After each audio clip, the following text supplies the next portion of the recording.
बिस्मिल्लाहिर्रहमानिर्रहीम। मेरा नाम डॉक्टर फैसल है। आज की वीडियो में हम लोग बात करेंगे, अगर आपके घुटनों के बीच में कार्टिलेज का प्रॉब्लम है, घुटनों के बीच में आर्थराइटिस का प्रॉब्लम है, इसकी मुख्तलिफ स्टेजेस होती हैं। अगर आप स्टेज 1 पे हैं और आपके घुटनों के अंदर दर्दें होती हैं, तो कौन सी ऐसी ग़िज़ा है या कौन सी ऐसी रूटीन है जो कि आपको अपनानी चाहिए, जिससे आपके घुटनों के अंदर, अगर आप स्टेज 1 पे हैं तो आप अपने आप को स्टेज 2, स्टेज 3, स्टेज 4 पे जाने से बचा सकें, और नॉट इवन कि आप इन स्टेजेस के ऊपर जाने से बचा सकें, बल्कि स्टेज 1 को रिवर्स भी कर सकते हैं। इसको रिवर्स करना मुश्किल होता है क्योंकि ये एक मैकेनिकल प्रॉब्लम है, लेकिन अगर आप अपनी डाइट ठीक कर लें, आप अपनी रूटीन ठीक कर लें, तो आप स्टेज 1 से रिवर्स अपने घुटनों को बिल्कुल ठीक कर सकते हैं। हमारी सोसाइटी के अंदर सबसे बड़ा प्रॉब्लम ये है कि जो स्टेज 1 है, यानी जो पहली स्टेज है घुटनों की ग्रीस लॉस की या घुटनों की कार्टिलेज के डैमेज की,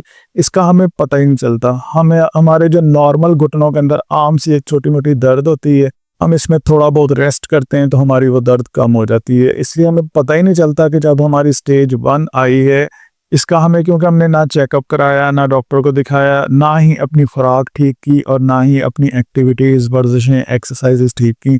हमें क्योंकि पेन बहुत कम होती है, तो इसमें यह है कि हम हल्का फुल्का रेस्ट करते हैं तो हमारी दर्द ठीक हो जाती है, जिसकी वजह से स्टेज 1 के जो पेशेंट्स हैं वो ज़्यादातर इग्नोर हो जाते। लेकिन इस वीडियो के अंदर मैं आपको काफ़ी सारी ऐसी चीज़ें बता दूंगा कि जिसको आप फॉलो करके आप अपनी स्टेज 1 को घर पे ही मैनेज कर सकते हैं। अच्छा, अगर आपको ये नहीं पता ना कि स्टेज 1 का, 2 का, 3 का ये कैसे पता चलता है, ये एक्सरे के अंदर पता चलता है। इस पे मैं ऑलरेडी एक वीडियो बनाई है, लेकिन आपके पास अगर एक्सरे है और आपको समझ नहीं आ रही कि आपकी कौन सी स्टेज है, तो आप मुल्तान से हैं तो मेरे क्लिनिक पे विजिट कर सकते हैं, और मुल्तान के अलावा अगर किसी शहर से हैं तो आप नीचे मैं व्हाट्सएप का एक लिंक दूंगा, उस पर क्लिक करके व्हाट्सएप के ऊपर रब्ता कर सकते हैं आप, जहाँ पे आप डायरेक्ट मेरे साथ वीडियो कंसल्टेशन के ऊपर बात कर सकते हैं। पहले आप ये समझ लें कि जो स्टेजेस हैं घुटनों की ग्रीस की, जो लॉस की स्टेजेस होती हैं, इसमें जो स्टेज 1 है इसको देखें ज़रा।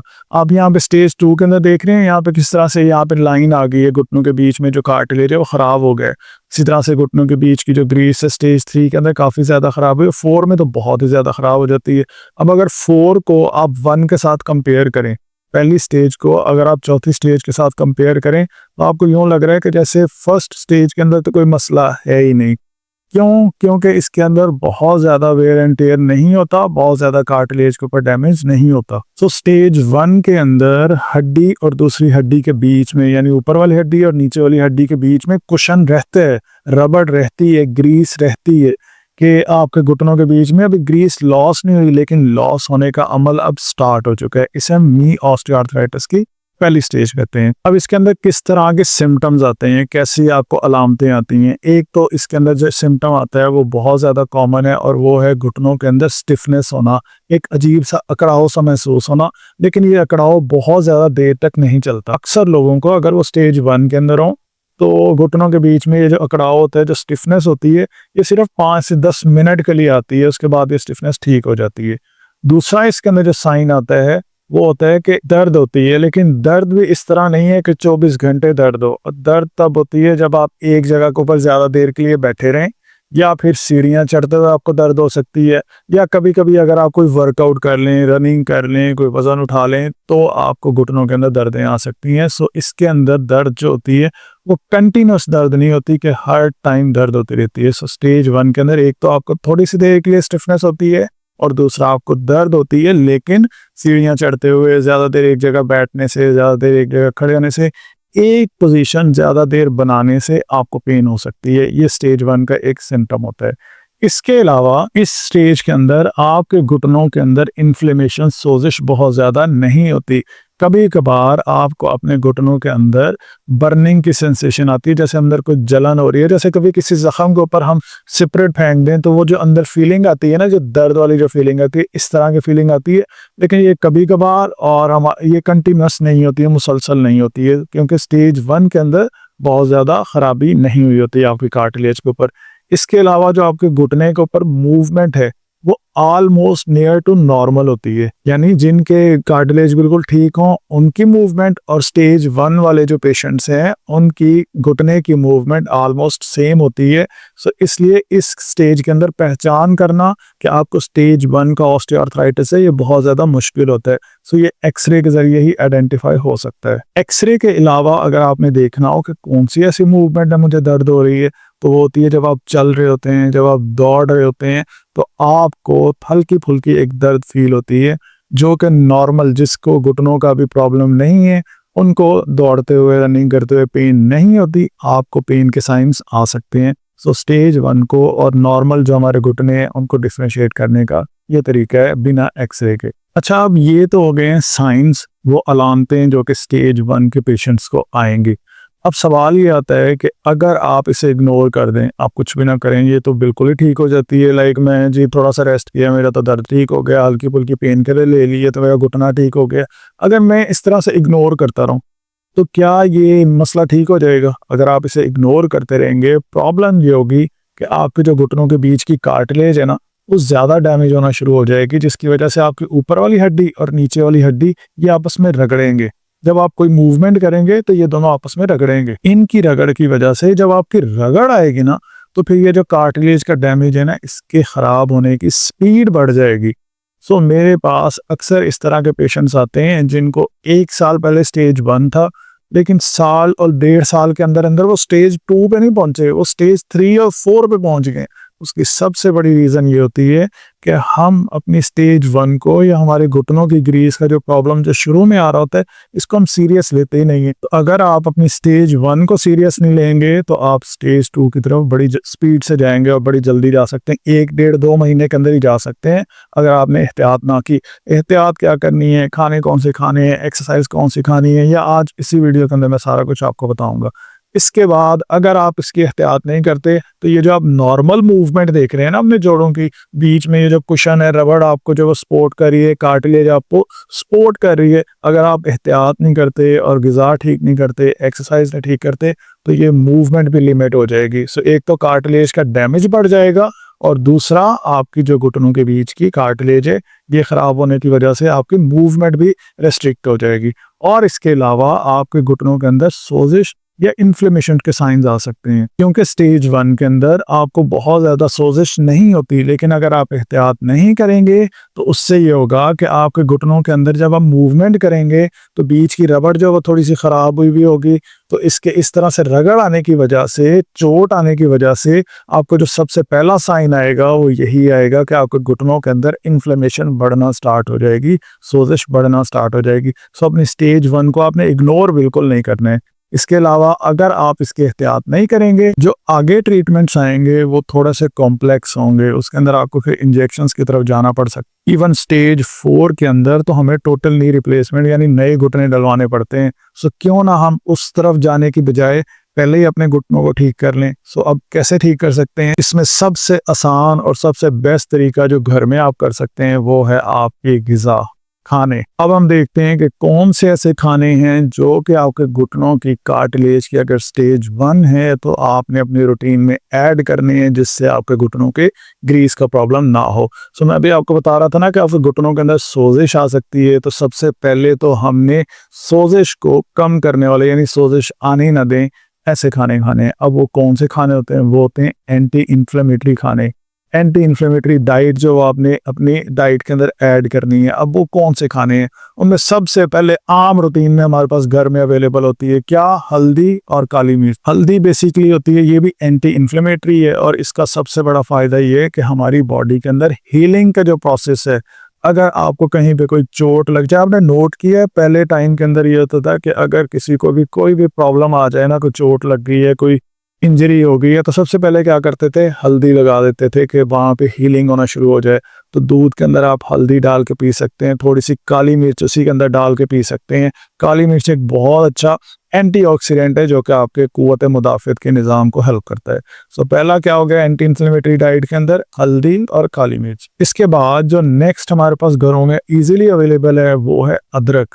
अदरक को आपने गर्म पानी के अंदर डाल के इसको उबाल लेना है और इसको पीना है। अब अदरक जो है, अगर आप ऑनलाइन सर्च करें कि नेचुरल एंटीबायोटिक, तो उसके अंदर आपको टॉप के ऊपर अदरक मिलेगी, जिंजर मिलेगी। सो अदरक जो है वो बहुत अच्छी एंटी इन्फ्लेमेटरी है, आपके कुव्वत मुदाफ़ियत के निज़ाम को बहुत ज़्यादा हेल्प करती है, जिसकी मदद से वो जो घुटनों के बीच में वेयर एंड टियर का प्रॉब्लम हो रहा है उसको स्लो डाउन कर देती है, उसको बढ़ने नहीं देती। इसके बाद जो हमारे पास नेक्स्ट और आसान सा ऑप्शन है वो है ग्रीन टी। ग्रीन टी के अंदर होते हैं फ्लेवोनॉइड्स और ये आपके कुव्वत मुदाफ़ियत के निज़ाम के लिए, आपके इम्यून सिस्टम के लिए बहुत ज़बरदस्त है, जो कि आपके जॉइंट्स की हीलिंग के लिए बहुत ही ज़बरदस्त है। इसको आपने अपने खानों के अंदर ऐड करना है। इसके अलावा बेरीज़ भी बहुत अच्छी एंटी इन्फ्लेमेटरी डाइट है। इनके अंदर आप स्ट्रॉबेरीज भी ले सकते हैं, ब्लूबेरीज ले सकते हैं, जामुन ले सकते हैं। सो ये नेचुरल एंटीऑक्सीडेंट्स हैं। एंटीऑक्सीडेंट्स बेसिकली होते हैं वो जो कि आपके जिस्म के अंदर फ्री रेडिकल्स को ख़त्म करते हैं, यानी कैंसर जो प्रॉब्लम काज करते हैं उनको भी ख़त्म कर देते हैं। और इसके अलावा ये आपके कुव्वत मुदाफ़ियत के निज़ाम को हल करते हैं। सो ये डिफरेंट वो खुराक है जो कि आपने अपनी डाइट के अंदर ऐड करनी है, जिससे आप एंटी इन्फ्लेमेटरी खाने अपनी डाइट में ऐड कर सकते हैं। इसके अलावा आपने अपने खानों के अंदर ओमेगा 3 फैटी एसिड को ऐड करना है। ओमेगा 3 फैटी एसिड बेसिकली आपके जोड़ों के बीच की ये जो ल्यूब्रिकेशन होती है, पानी होता है, इसके लिए बड़ा इंपॉर्टेंट होता है। अब हमें ओमेगा 3 फैटी एसिड कहाँ से मिलेगा? ओमेगा 3 फैटी एसिड के ऊपर मैंने डिटेल में अलग से एक वीडियो बनाई थी, अगर आपने वो नहीं देखी तो लाजमी आप देख लीजिएगा। सो इसके अंदर ये जो हमें ओमेगा 3 फैटी एसिड है ये हमें मछली के अंदर मिल सकता है। सो आपने कोशिश करनी है कि हफ्ते में 1 या 2 दफ़ा मछली ले लिया करें। सो मछली से आपको ओमेगा 3 फैटी एसिड की कमी नहीं होगी, ये आपकी जॉइंट की लुब्रिकेशन के लिए बहुत अच्छा है। इसके अलावा आपको अखरोट के अंदर मिल सकता है और इसके अलावा आपको फ्लैक्स सीड्स के अंदर मिल सकता है। फ्लैक्स सीड्स बेसिकली हम उर्दू में जिसे अलसी के बीज कहते हैं। अलसी के बीज को आपने डायरेक्ट नहीं खाना है, अलसी के बीज को मंगवा लें और इसको पीस लें और डेली आप 1 चम्मच ले सकते हैं। 1 चम्मच से ज़्यादा ना लें, लेकिन रिकमेंडेड होता है कि आप 1 चम्मच से ज़्यादा ना लें। लेकिन लोग अगर 2 से 3 चम्मच भी ले लें तो इसका नुकसान नहीं है, बट अगर आप 2 से 3 चम्मच से ज़्यादा ले रहे हैं तो फिर ये हज़म ही नहीं होगा। सो मेरी रिकमेंडेशन ये है कि डेली आप इतना लें जो आपकी बॉडी आसानी से हज़म कर ले। सो अखरोट और साथ में आप जो फ्लैक्स सीड्स हैं, अलसी के बीज हैं, इनका 1 चम्मच ले सकते हैं। सो आपने इसके अलावा आपने अपने खानों के अंदर एवोकाडो को ऐड करना है। ये हेल्दी फैट है जो कि आपके जॉइंट्स की इन्फ्लेमेशन को भी कम करता है। सो ये डिफरेंट खाने हैं जो कि आपको ओमेगा 3 फैटी एसिड्स प्रोवाइड करते हैं और ये आपके जॉइंट्स की लुब्रिकेशन के लिए बहुत अच्छे हैं। नेक्स्ट है कि आपने ऐसे कौन से खाने हैं जो कि आपकी कार्टिलेज की हेल्थ के लिए इंपॉर्टेंट हैं। वो कौन से खाने हो सकते हैं? जो घुटनों के बीच में ये जो रबड़ है, ये ग्रीस है, इसकी हेल्थ के लिए कौन से इंपॉर्टेंट खाने हैं? उनके अंदर हमारे पास है सबसे पहले तो यखनी, बोन ब्रोथ, यानी कि हड्डियों का जो शोरबा है, ये बहुत ज़बरदस्त है। इससे बेसिकली आपको ग्लूकोजामाइन और कोलेजन मिलता है। ये दोनों ऐसे कंपाउंड्स हैं जो कि आपकी कार्टिलेज की हेल्थ के लिए बहुत ज़्यादा इंपॉर्टेंट है। इसके अलावा आप अपने खानों के अंदर अंडे को ऐड करें। अंडा जो प्रोटीन का एक बहुत अच्छा सोर्स है और इसके अलावा ऐसे कंपाउंड्स होते हैं जो कि आपकी कार्टिलेज की हेल्थ के लिए बहुत ज़्यादा इंपॉर्टेंट है। इसके अलावा आपने दही को अपने खानों के अंदर ऐड करना है। दही से आपको कैल्शियम भी मिलती है और प्रोबायोटिक भी है, तो ये आपके घुटनों की ग्रीस के लिए बहुत ज़बरदस्त है। सो ये स्पेसिफिकली वो खाने हैं जो स्टेज 1 के जो पेशेंट्स हैं उन्होंने लाजमी अपने खानों में ऐड करने हैं। इसके अलावा कुछ ऐसे कंपाउंड्स हैं, लाइक आपके पास विटामिन डी है जो कि आपने अपने खानों के अंदर ऐड करना है, और कैल्शियम है। ये 2 ऐसे कंपाउंड हैं, हर दूसरा डॉक्टर आपको विटामिन डी और कैल्शियम के लिए सप्लीमेंट्स देगा। विटामिन डी आपको बहुत अच्छी क्वांटिटी और क्वालिटी के अंदर धूप की रोशनी, जो सनलाइट है, इसके अंदर मिल सकती है। सो अपने घुटनों को डायरेक्ट यानी कपड़ा हटा के सूरज की रोशनी के अंदर उसको एक्सपोज किया करें ताकि आपके जोड़ों को विटामिन डी मिले। विटामिन डी के लिए बेहतरीन ये है कि आप सुबह और शाम की जो ठंडी धूप की रोशनी है उसके अंदर बैठना है। जो दोपहर की रोशनी होती है उसके अंदर अल्ट्रावायलेट रेडिएशन बहुत ज़्यादा होती हैं। इसके अलावा आपने कैल्शियम लेना है अपने खानों के अंदर। अब कैल्शियम हमें कहाँ से मिल सकता है? कैल्शियम हमें दूध में से मिल सकता है, कैल्शियम हमें ब्रोकली में से मिल सकता है, कैल्शियम हमें पालक में से मिल सकता है। अच्छा, मैंने ये जनरली बता रहा हूँ आपको खाने जो कि स्टेज 1 के लिए अच्छे हैं। इनमें से बहुत सारे खाने ऐसे हैं जो मुख्तलिफ मरीज़ों के लिए ठीक नहीं है। अब वो कौन से मरीज़ हैं? जैसे कि किसी को यूरिक एसिड हो, उनके लिए पालक, टमाटर, दाल, गोश्त, मछली, मुर्गी, अंडा ये खाने सही नहीं होते, उन्होंने ज़्यादती में नहीं लेने। इसी तरह से अगर किसी को पट्ठों का मसला है तो आप लें, मछली भी लें, आप चिकन भी लें, आप प्रोटीन वाली सारी डाइट लें, लेकिन प्रोटीन वाली डाइट वो लोग नहीं लेंगे जिनको यूरिक एसिड का प्रॉब्लम है। सो मैं जनरली बता रहा हूँ, ये ना हो कि वो लोग भी ले लें जिनको यूरिक एसिड का प्रॉब्लम है। नेक्स्ट है अब कुछ वर्जिशें जो कि मैं आपको बताऊंगा कि जो कि आपने करनी है अगर आपको स्टेज 1 का प्रॉब्लम है। सो सबसे पहले है स्ट्रेचिंग एक्सरसाइज। स्ट्रेचिंग एक्सरसाइज के लिए हम सबसे पहले करेंगे हैमस्ट्रिंग के ऊपर स्ट्रेच। हैमस्ट्रिंग के लिए स्ट्रेच करने के लिए आपने अपनी एक टांग को मोड़ लेना है और दूसरी टांग को बिल्कुल ऐसे सीधा ऊपर उठा लेना है। अब अक्सर लोगों के लिए इसको करना मुश्किल होता है क्योंकि उनकी कमर के अंदर दर्द आ सकती है। सो अगर आपको इस तरह का मसला है तो फिर बेस्ट तरीका ये है कि आप किसी और का सहारा ले लें। अगर आप किसी और का सहारा नहीं ले सकते तो फिर आप कोई टॉवल या दुपट्टा उठा लें और इस तरह से लेट जाएं। आराम से ऐसे अपने पाँव के साथ और दुपट्टा या टॉवल लगा के और अपने हाथों में पकड़ लें और अपनी तरफ इस तरह से पकड़ के रखें और आपके हैमस्ट्रिंग का जो पट्टा है, हैमस्ट्रिंग वाला पट्टा कौन सा होता है, ये टांग की बैक साइड पे यहाँ पे लगा हुआ होता है, इसको हम हैमस्ट्रिंग कहते हैं। ये ग्रुप ऑफ मसल्स हैं जो कि टांग की बैक साइड के ऊपर लगे होते हैं। सो पहली एक्सरसाइज, अच्छा ये वो वर्जिशें हैं जो स्टेज 1 के लोग करेंगे। स्टेज 2, 3, 4 के अंदर कौन सी करनी है वो मैं अलग से एक वीडियो पूरी डिटेल में बनाऊंगा।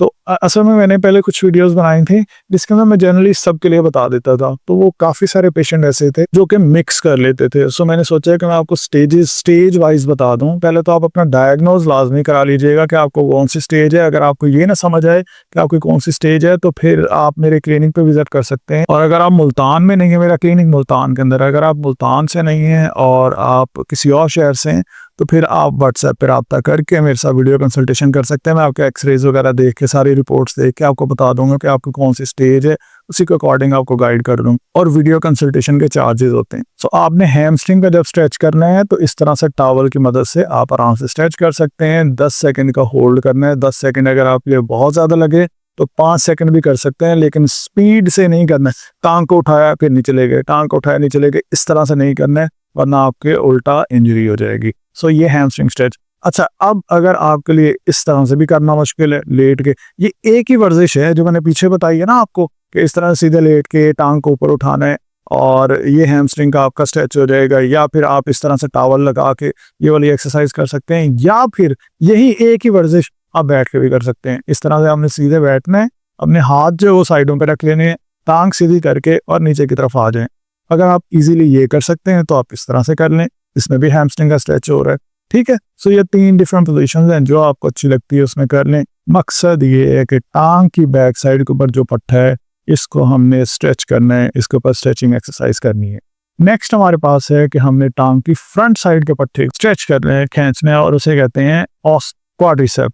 सो ये जो हमारी फ्रंट साइड का मसल है इसे हम क्वाड्रिसेप कहते हैं। और इसको स्ट्रेच करने के लिए आपने इस तरह से चेयर को पकड़ के अपनी टांग को मोड़ के पीछे हिप्स के साथ लगाना है और 10 सेकंड के लिए इसको भी होल्ड करना है। 5 सेकंड होल्ड कर सकते हैं तो कर लें। अगर 10 सेकंड तक कर सकते हैं, आपको कोई दर्द नहीं हो रही है तो आप इजीली ये करें। अच्छा, अक्सर लोगों को ये मोड़ते हुए घुटने के अंदर दर्द आ सकती है। अगर ये फुल मोड़ते हुए घुटने में दर्द आ रही है, आप स्टेज 1 के पेशेंट नहीं है, ये स्टेज 2 के अंदर आप पहुंच चुके हैं। स्टेज 1 के पेशेंट्स के अंदर कंप्लीट रेंज ऑफ मोशन मौजूद होती है, कंप्लीट मूवमेंट हो जाती है। लेकिन जो स्टेज 2 में हो या इससे ज़्यादा के स्टेज हो, उनके अंदर फुल मूवमेंट करना मुश्किल होता है। सो अगर आपसे ये फुल नहीं हो रही है तो फिर आप अपने एक्सरे को दिखाएं, क्योंकि आपको चेक कराना पड़ेगा कि आपकी स्टेज कौन सी है। ठीक है, सो स्टेज 1 के पेशेंट अपने फ्रंट वाले पट्टों के ऊपर भी खिंचाव करेंगे। इसके बाद आपने एक बॉल ले लेनी है, एक गेंद ले लेनी है अपने, या फिर पिलो ले लें, आप अपने घुटनों के नीचे रखें और जोर से घुटने को नीचे की तरफ दबाएं। अब ये वाली वर्जिश आप स्टेज 2 में हो, 3 में हो, 4 में हो, आप ये कर सकते हैं। ये एक्सरसाइज सबके लिए रिकमेंडेड होती है, सेफ है और नी आइसोमेट्रिक एक्सरसाइज है। ये आपके आगे वाले जो पट्टे हैं उनके लिए बहुत अच्छी है। 5 से 6 दफ़ा, 8 दफ़ा ये वर्जिश करें और 2 से 3 घंटे बाद आप देखेंगे कुछ ही दिनों के अंदर आपके घुटनों में होने वाली जो दर्दें हैं कम हो जाएंगी। उसकी वजह ये है कि जो घुटने के इर्द गिर्द के पट्टे हैं ना, आप उनको अच्छा खासा ट्रेंड कर लेंगे। अगर आप अपने पट्टों को ट्रेंड कर लेते हैं ना तो आपके घुटनों पे प्रेशर आना कम हो जाएगा। ठीक है, इसके बाद आपने अपने पिंडली वाले पट्टे के ऊपर स्ट्रेच और स्ट्रेंथ करना है। सो इस तरह से एक रबड़ बैंड ले लें और ये देखें पाँव को ऊपर की तरफ खींचा हुआ है। अब पाँव को मूव करेंगे नीचे की तरफ, ये ऐसे नीचे की तरफ जब लेके जाएंगे तो हमने यहाँ पे नीचे की तरफ ले जाके 10 सेकंड का होल्ड करना है। इससे आपको ये जो पिंडली वाला पट्टा है ना, टांग की बैक साइड वाला पट्टा है, इसके ऊपर बहुत अच्छी मूवमेंट होगी। अब हमने कौन कौन से पट्टों पे काम किए, हमने अपने पिंडली वाले पट्टे पे किए, हैमस्ट्रिंग पे यानी कि घुटने के बैक साइड वाले पट्टे पे किए, इसी तरह फ्रंट साइड वाले थाई के ऊपर किए, सो ये 3 पट्टों पे हमने काम किया है, जो घुटने के आगे और नीचे वाली साइड पे होता है ना, यहाँ पे पिंडली के फ्रंट साइड पे, यहाँ पे कोई पट्टा नहीं होता, यहाँ पे डायरेक्ट हड्डी होती है। अगर आप हाथ भी लगाएंगे ना तो आपको हड्डी महसूस होगी। सो टांग की बैक साइड पे पट्टा होता है, घुटने के ऊपर बैक साइड पे, घुटने के ऊपर फ्रंट साइड पे ये पट्टे होते हैं। ये हमने इन 3 पट्टों की ट्रेनिंग की है, ये आपने वर्जिशें करनी है। आप देखेंगे आपके घुटने के ऊपर आने वाला प्रेशर कम हो जाएगा।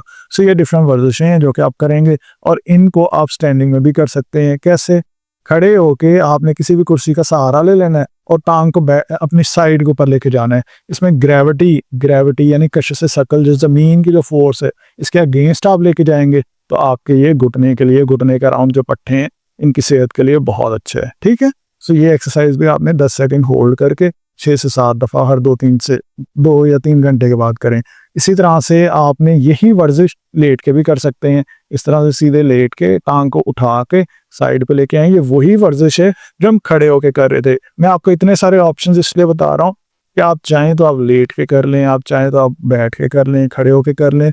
अब इतना कुछ बताने की रीज़न ये है, अक्सर लोग होते हैं ना जो जॉब पे होते हैं, तो उन्होंने तो खड़े होके करना। आप इस तरह से आप जॉब पे जाके लेट जाएं तो कितना ऑकवर्ड लगेगा। सो आप वो खड़े होके कर सकते हैं। लेकिन अगर आप घर में और लेटे हुए हैं, सोने से पहले आप करना चाह रहे हैं, तो आप ऐसे लेट के कर सकते हैं। ठीक है।